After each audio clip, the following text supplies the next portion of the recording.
Hi friends, அனைவருக்கும் வணக்கம்.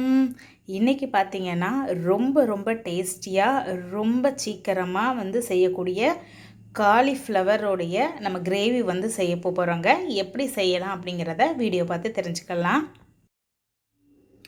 First நான் பெரிய சைஸு காலிஃப்ளவர் எடுத்திருக்கேன். இதை இப்போ தனித்தனியாக பிரித்து எடுத்துக்கிடலாங்க. பாருங்கள் ஃப்ரெண்ட்ஸ், இந்த மாதிரி காலிஃப்ளவரை நான் குட்டி குட்டியாக கட் பண்ணிட்டேன். உங்களுக்கு எந்த சைஸ் வேணுமோ அந்த சைஸில் நீங்கள் கட் பண்ணி எடுத்துக்காங்க. அடுத்து பார்த்திங்கன்னா ஒரு பாத்திரத்தில் தண்ணி ஸ்டவ்வில் வச்சுக்கலாங்க. தண்ணி சூடாகிற டைமில் நம்ம ஒரு கொஞ்சோண்டி உப்பை அதில் ஆட் பண்ணிக்கலாம். கொதிக்கிற தண்ணியில் உப்பு ஆட் பண்ண பிறகு அரை டீஸ்பூன் அளவுக்கு மஞ்சள் ஆட் பண்ணிக்கலாம். இப்போ இது நல்லா கொதிக்கட்டும் ஃப்ரெண்ட்ஸ். பாருங்கள் ஃப்ரெண்ட்ஸ், நம்ம ஆட் பண்ண தண்ணி பார்த்திங்கன்னா நல்லா கொதிக்க ஆரம்பிச்சிட்டு இந்த ஸ்டேஜில் நம்ம கட் பண்ணி வச்சுருக்கக்கூடிய காலிஃப்ளவரை அதில் ஆட் பண்ணிக்கலாங்க. நம்ம காலிஃப்ளவர் ஆட் பண்ண பிறகு தண்ணி நல்லா கொதிச்சு வந்துருச்சுங்க. இந்த ஸ்டேஜில் ஸ்டவ் ஆஃப் பண்ணி கொஞ்ச நேரம் இதை அப்படியே தனியாக வச்சிடலாம். அடுத்து பார்த்திங்கன்னா ஸ்டவ் ஆன் பண்ணிவிட்டு நம்ம குக்கர் வச்சுக்கலாம். இன்றைக்கி காலிஃப்ளவர் கிரேவி நான் குக்கரில் தான் செய்ய போகிறேன் ஃப்ரெண்ட்ஸ். இப்போ குக்கர் நல்லா ஹீட் ஆகட்டும், அது வரைக்கும் வெயிட் பண்ணலாம். குக்கர் நல்லா ஹீட் ஆன பிறகு தேவையான அளவு எண்ணெய் ஊற்றிக்கலாங்க. இன்றைக்கி நான் 2 டீஸ்பூன் அளவுக்கு தேங்காய் எண்ணெய் நான் ஊற்றி பயன்படுத்துகிறேன். நம்ம சேர்த்த தேங்காய் எண்ணெய் நல்லா சூடாயிருச்சுங்க. அடுத்து தேவையான அளவு ஒரு பட்டை ஆட் பண்ணிக்கலாம். நான் ஒரு பட்டையை 3 கட் பண்ணி ஆட் பண்ணியிருக்கேன் ஃப்ரெண்ட்ஸ். அடுத்து பார்த்திங்கன்னா நம்ம பட்டை ஆட் பண்ண பிறகு ஏலக்காய், கிராம்பு, அதுக்கடுத்து பிரிஞ்சி இலை, இந்த ஐட்டத்தெல்லாம் அடுத்தடுத்து ஒவ்வொன்றா சேர்த்துக்கலாங்க. அடுத்து பார்த்திங்கன்னா அரை டீஸ்பூன் அளவுக்கு சோம்பும் ஆட் பண்ணியிருக்கேங்க. அடுத்து பார்த்திங்கன்னா 2 பச்சை மிளகாவை வாஷ் பண்ணி ஆட் பண்ணியிருக்கேன் ஃப்ரெண்ட்ஸ். அடுத்து பார்த்திங்கன்னா ஒரு கை அளவுக்கு வாஷ் பண்ண கருவேப்பிலை ஆட் பண்ணியிருக்கேன் ஃப்ரெண்ட்ஸ். இப்போ இதை எல்லாமே நல்லா வதக்கி விட்டுக்கிடலாம். அடுத்து 2 பெரிய சைஸ் வெங்காயத்தை கட் பண்ணி ஆட் பண்ணியிருக்கேன் ஃப்ரெண்ட்ஸ். இப்போ இதை எல்லாத்தையுமே நல்லா வதக்கி விட்டுக்கலாம். வெங்காயம் நல்லா குக் ஆகட்டுங்க. அதுங்களையும் நம்ம தனியாக வேக வச்ச காலிஃப்ளவரை நம்ம வடிகட்டி எடுத்து வச்சாச்சு. நம்ம குக் பண்ண தண்ணி எல்லாத்தையுமே தனியாக வடித்து அதை ஒரு தனியாக ஒரு வடித்தட்டில் எடுத்து வச்சுருக்கேங்க. நம்ம ஆட் பண்ண வெங்காயம் ஓரளவுக்கு வெந்துருச்சுங்க. இப்போது நம்ம தனியாக வேக வச்ச காலிஃப்ளவரை இதோட ஆட் பண்ணிக்கலாம். நான் தக்காளி ஆட் பண்ணலைங்க. உங்களுக்கு விருப்பம் இருந்தால் 2 தக்காளி கட் பண்ணி ஆட் பண்ணிக்கோங்க.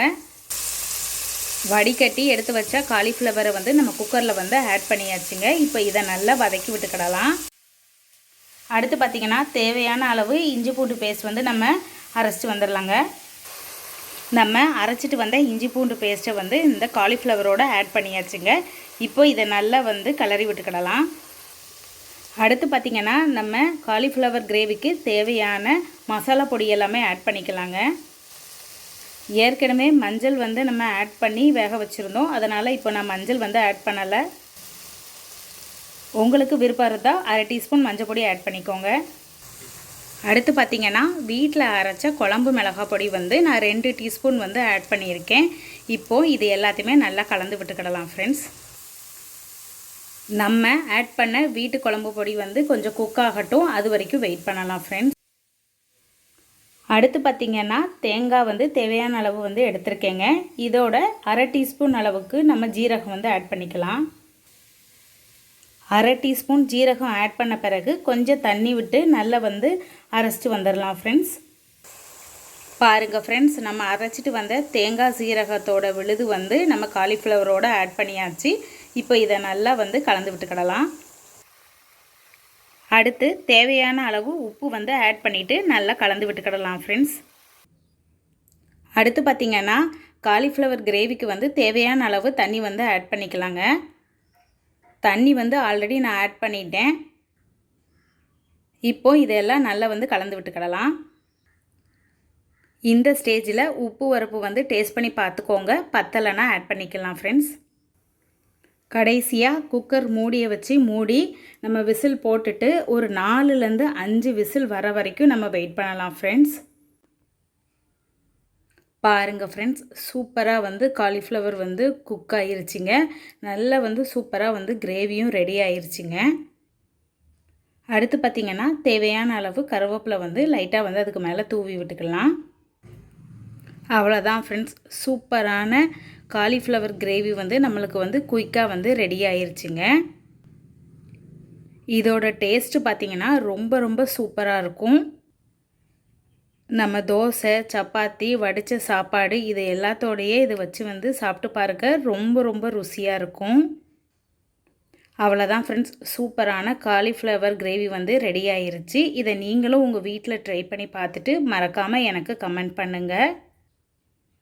இந்த ரெசிபி உங்களுக்கு பிடிச்சிருந்துச்சுன்னா லைக் பண்ணுங்கள், ஷேர் பண்ணுங்கள், சப்ஸ்கிரைப் பண்ணுங்கள், கூடவே பெல் ஐக்கானை கிளிக் பண்ணுங்கள். தேங்க்யூ.